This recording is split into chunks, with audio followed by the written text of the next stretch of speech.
The Skelly Oil Company presents Captain Midnight.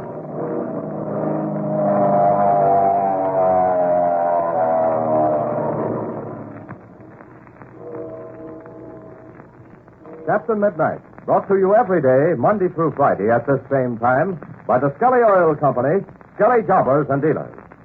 Say, how does your motor sound when you try to start it on these frosty mornings? Does it sometimes sound like this?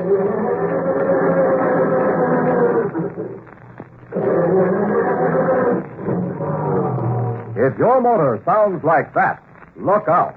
For that slow, heavy grinding is possibly caused from oil so stiff and heavy it acts like glue in your motor, creating a tremendous drag on moving parts. This makes your car hard to start, of course. But much more serious, that stiff oil doesn't get up into your motor fast enough to lubricate properly. Now, it's a known fact that more wear is put on your motor during a dry start than you'll probably put on your motor during a whole day of driving. Before long, you may have a ruined motor and a big repair bill to pay. Now, fortunately, there's a simple, easy way to avoid this. Change to a winter oil that's fast-flowing enough to get up into that motor and lubricate it right from the word go, and stand up after subjected to high driving heat. Now, I'll tell you an oil that will lubricate your motor safely during these cold winter months. That's Skelly Tagoline Motor Oil. You see, Skelly Tagoline flows exceptionally freely at low temperatures. It gets up there fast, and its tough protecting film guards against that metal-to-metal contact that breaks motors down. If your motor's been grinding slowly on the start, you'll probably find it turns faster and smoother the moment you put in Skelly Tagoline Winter Motor Oil. So drive in at Skelly's red, white, and blue sign. Fill up with Skelly Tagoline Motor Oil today. The boys at every Skelly station know just the right weight for your car. And if your radiator hasn't been protected for winter, they have a real antifreeze for you. And say, you boys and girls who are listening, tell Dad about Skelly Tagoline Winter Oil, won't you? He'll be glad. He'll probably visit a Skelly station soon. And while you're there, you can join the Captain Midnight Flight Patrol. And the Skelly man will send in for your free Mr. Magic Weather Forecaster badge. And now for Captain Midnight. Last time, you remember, Captain Midnight and Chuck took a walk after Chuck's birthday party. Then they were held up, and the mysterious bandit asked for Captain Midnight's watch. Well, this would have identified Red Roberts as Captain Midnight. Luckily, Captain Midnight did not have his watch with him. It is now early the following morning, and Captain Midnight, Chuck, Steve Donovan, and Fred Boyd are gathered together in Boyd's office at 7G headquarters on Black Gulch Field. Steve is speaking. Great guns, Red. So you and Chuck were held up within 400 yards of the house. That's right, Steve. Things have come to a pretty pass when you can't go for a walk outside your home without being robbed. There's more to this than just a robbery, Fred. Well, they took all of Red's money, even wanted his watch. Seemed mighty put out when they couldn't find it, didn't they, Red? Yes, mighty put out. That's just the point. Well, it's sure a lucky break you found out that your watch had gone haywire and that you'd given it to me to take down to the jeweler. It's extremely lucky, Fred. You mean the robbery was just a blind for something else, Red? That's exactly what I mean. Then the whole purpose of the holdup was to get your watch. And all the time I had it. Still have it, for that matter. Which is a lucky break for all of us. A very lucky break. Well, I'll take it down to the jeweler's. It'll be safe there. Good. Steve, did you locate that aerial camera? Oh, yes, I did, Red. I put it in the baggage compartment in the plane. How about film? Oh, there's enough film to make a map of the whole Rocky Mountains. Well, now then, let's go over our plans before we take off. Fred, you'll be here at Black Gulch Field. Steve, Chuck, and I will fly straight to the mine. The moment we get there, we'll install the camera in the Bonanza plane we rented. Then Chuck and I will take off on our trip to try to photograph Shark's hideout. Gee, I hope everything works out okay. Steve here will stay at the mine. If you want to communicate with me by radio, Fred, you'll be able to while we're flying our own plane and while we're at the mine.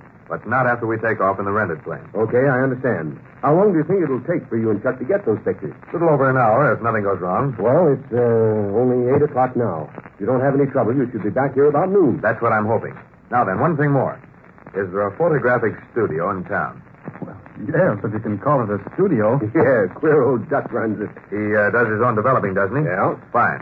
I want you to make arrangements with him to develop this film for us. I will. If we get back at noon and take the film to him right away, he can have prints ready for us by this evening. Oh, then we'll have our aerial map. Gee, won't that be swell? Well, I don't see how a map's going to show where Shark's hideout is. Well, wait till you see the map, Fred. Then you'll get a better idea. Have you ever looked at a detailed aerial map, Fred? Well, Well, no, I guess I haven't. Well, you'll be amazed to see the detail that's shown in a good aerial picture. For example, you can see a telephone line. By George, do you mean to say you can see the wires? Well, no. That's going a bit too strong. But you can tell it by the shadows of the poles and the pile of dirt near the base of each pole. Gosh, I never thought of that. Why, sure. During the war, they got to the place where they could discover lots of things like that. During the trench fighting, they often buried cables leading back from listening posts. You could even tell where these cables were by the line of disturbed earth over them. Hey, they're running up the engine. That's right. We better get started. Well, we can talk about pictures when we get back. Steve, Chuck, I guess we better be on our way. Well, I'm all set, Red. Oh, so am I. Boy, have I got my fingers crossed. Well, good luck, boys, and I'll see you about noon. So long. So long, Yeah, so long, Fred. Say, Red, I'm going into the hangar a minute. I'll meet you at the ship. Right you are, Steve. Hey, Red, I've been thinking. What, again, Chuck? Oh, no kidding, Red. This is serious. You remember that fellow who held us up last night? Yes, Chuck, I remember him only too well. Oh, do you remember his voice? I certainly do. Well, would you know it if you ever heard it again? Absolutely. Why? What are you getting at? Well, Red, I think I heard that fellow's voice before. You have? Yes, I'm almost positive I have. You know, I thought maybe I did, too. Now I know I'm on the right track. Tell me, do you know who it was? Gosh, Red, I've been trying to figure it out. I know I've heard that voice before, but I just can't place it. But if I ever hear that voice again, I'll know it right away. I think we both will. I'm sure of it, Chuck. Well, look who's here. Well, hammer me down if it isn't my old pal Chuck Wren. Oh, hi there, Ichabod. You know Red Roberts, don't you? Well, grind my veils, of course I do. How are you this morning, Robert? Good morning, Mud. How do you like your job by this time? Just fine, just fine. I like my job swell. Which reminds me, I ain't thanked young Ramsey here for putting me wise to it. Gosh, I was tickled to death to tell you about it. Say, by the way, Mud, do you know how to fly? Do I know how to fly? Why, just put me at the controls once and see. Why, I can handle a ship better than any autopilot you ever saw. Well, we'll have to try you out sometime. Now you're talking. Just give me a chance once and you'll see flying what's never been seen before. Say, I see Steve Donovan putting a camera into the plane. Now, I worked on an aerial map of job once. If you want any help along that line, why, you just call on Ichabod Mott. What kind of work did you do? Oh, I installed the cameras and loaded and unloaded them. Well, that's old stuff to me. Or would you like to help on an installation job this morning? Well, loop-de-loop. Lead me to it. If you get into that Falcon, we'll be with you in a second. Would I like to handle a camera here? Well, I ask you. What a guy. Yeah. And if he can do half what he says he can, he'll be a lot of help. Oh, here comes Steve again. Well, we're all ready. Okay, boys, we're all set. Steve, we're taking this new mechanic Mud along. He says he knows all about an aerial camera. Well, that's fine. We can sure use some help. Where is he? Oh, he's in the ship, Steve. Well, swell. Come on, then. Let's fire this. All right. Jump in, Chuck. Okay. After you, Red. Right. I'll close that door. Hey, look. Mud's in the pilot seat. Well, hammer me down. Don't you want an A-1 pilot to do the flying? Did you test this motor, Mud? Sure, she's purring like a sewing machine. Well, I'll rev it up once more for safety's sake. There, didn't I tell you? She's running fine. All right, Chuck, ready to take her off? All set, Red. Give her the gun.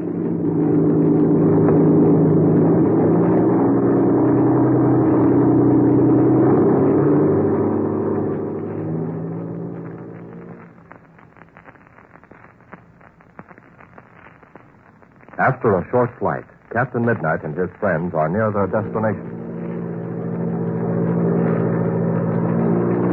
Well, boys, we're almost there. Oh, I remember, Steve. Just over that bridge. What about it, Chuck? You think you can land the ship all right? Sure, I think so, Red. Can I try it? Well, hammer me down. I don't see no place to land. And there it is, Mud, right down there. Don't you see it? Sure, I see the mining camp, and I see a stretch of ground about as big as the counter in Ma Donovan's restaurant. Say, you're not going to try to take this plane down there, are you? Of course we are, Ichabod.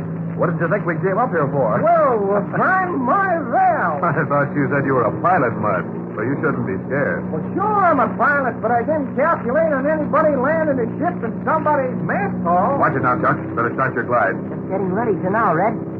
This is a ticklish place to get into, Chuck, so watch your step. I will. Any guy that can get in and out of Hero Cake and land in a cellar and then fly out again. This will be a good test of your ability, Chuck. Which way you can land, Chuck? I figured I'd land on the runway from north to south. That's right, but you're headed west right now. Yeah, here's how I thought I'd do it. I'll keep in my glide straight ahead until I'm about 50 feet off the ground. Then I'll turn to the left, side slipping as I turn. Then I'll set her down. Good work, Chuck. You know more about flying than I thought. Steve taught me all I know. He says that the only way to get into a small field is by side slipping. Jumping jihasta for Chuck. I don't think you're going to make it. Yes, I am. Watch this side slip now. Start getting your tail down, Chuck. If your wheels don't touch at the edge of the runway, Chuck, you're going to... I'll make it. Here go the flaps down Hold now. it steady. Hey, we'll overshoot and fall down that mountainside. Keep your shirt on, Mud, and shut up. Hold it now, Chuck. Steady. There, that's it. Here we are. Great guns, Chuck. That was a nice job. Just as good as I could have done. I guess I'm improving, huh, Steve? I'll say you are, Chuck. You're going to earn your wings pretty soon. Watch it, Chuck. We're getting near the end of this runway. You'll have to use your brakes. Yeah, jumping Jimmy, use those brakes, Chuck. Look at that ravine ahead, right at 500 feet deep. Hold tight now. Here go the brakes. Oh, say, fine work, Chuck. Now, turn around and taxi over around in front of the office. Like you are. Well, hammer me down if old Mr. Bond ain't back on the ground again. Boy, am I glad. Why, I thought you liked to fly, Ichabod. Yeah, I do, but I'm sure glad to be back on the ground again. Oh, there comes someone out of the office to meet us. Yeah, it looks like Mr. Carson, the mine man. Ah, that's who it is, all right. Well, here we are, fellas. Shall I cut the motor? No, Chuck. Shut the gas off and let it die gradually. That's always easier on the engine. Okay, Red. Gas is off. Hey, what's the matter with that guy, Carson? Something's wrong with him at that. Look, he's pointing up at the sky. Well, clean my carbon. Look up there, fellas. Great guns, I see it. Look, Red, a black-winged plane. A black-winged plane? That can mean only one thing. One of Shark's planes has been following us.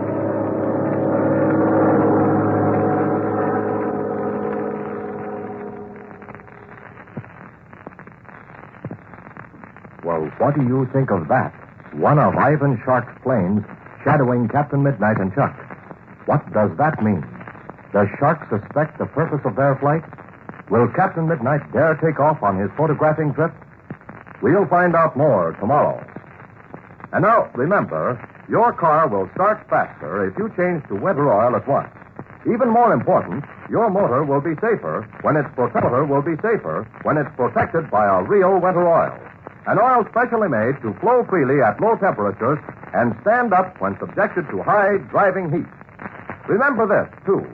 Jelly Tagoline winter oil is the oil to change to.